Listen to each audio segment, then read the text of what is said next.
Jay Slater's heartbroken mom says, "I just screamed after Tenerife police told family they have found teen's body." Jay Slater's mom recalled how she just screamed when police in Tenerife told her a body had been found.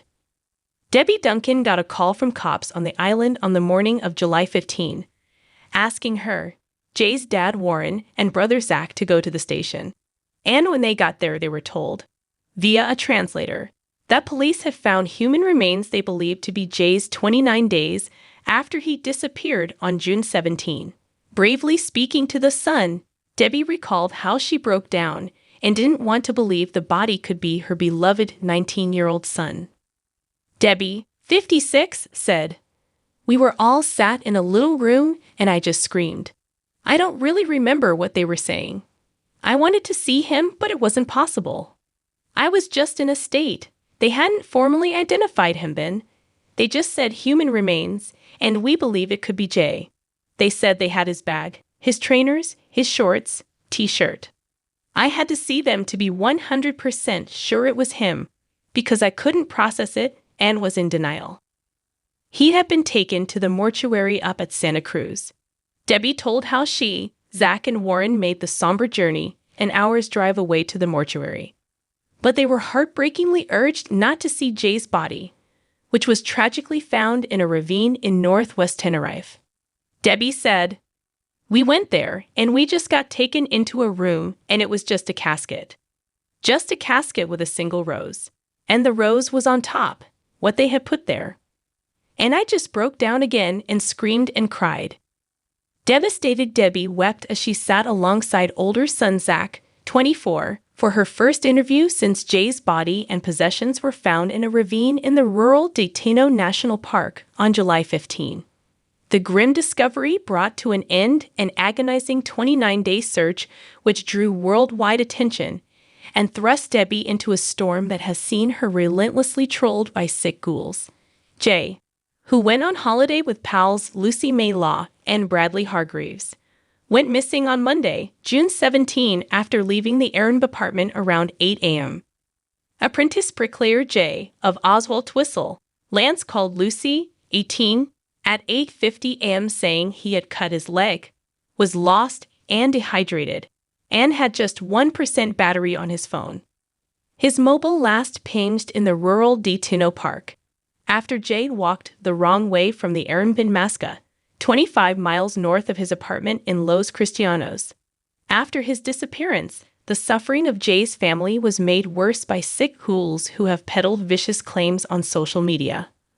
Among the wild accusations were that Jay had stolen a £12,000 watch from a gangster during his fateful night out. But Debbie insists such claims are nothing more than callous rumors. Cranks peddled false theories, including that Jay had fallen foul of a drugs cartel and had taken a yacht to Morocco. But Debbie told The Sun he would never have been involved in anything like that. He had only been in Tenerife 3 days and was at a festival with friends which had wristbands, security, and an itinerary. "I've no idea where these drug stories have come from, and the stuff about him stealing a watch is nonsense." Debbie slammed trolls who have been hounding her family and spreading nasty comments and baseless claims on platforms such as TikTok and Facebook. She added, "The people saying stuff about him didn't know Jay, and they don't know us. He hasn't been here to defend himself against all these horrible stories that were going on around the world about him." Debbie also said the teenager was guilty by association over an attack that left him with a conviction. Critics of Jay and his family have recirculated online stories about Jay's involvement in an assault on a 17-year-old in 2021.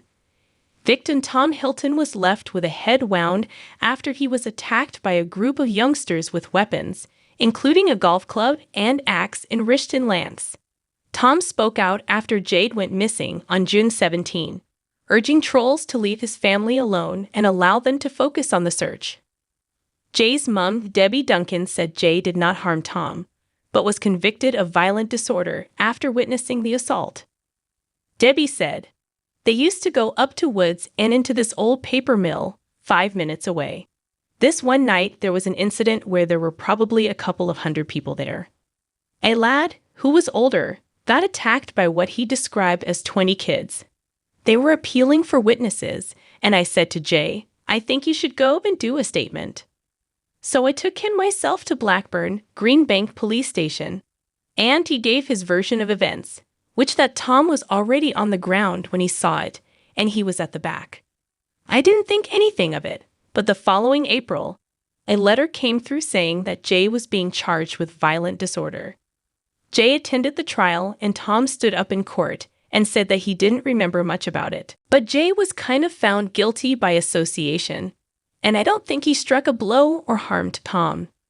Because Jay's in the limelight, they just want to say every bad thing that they can say about him. He was a lovely boy and wasn't a bad person. Debbie added, I would just say that loads of kids get into trouble when they're younger.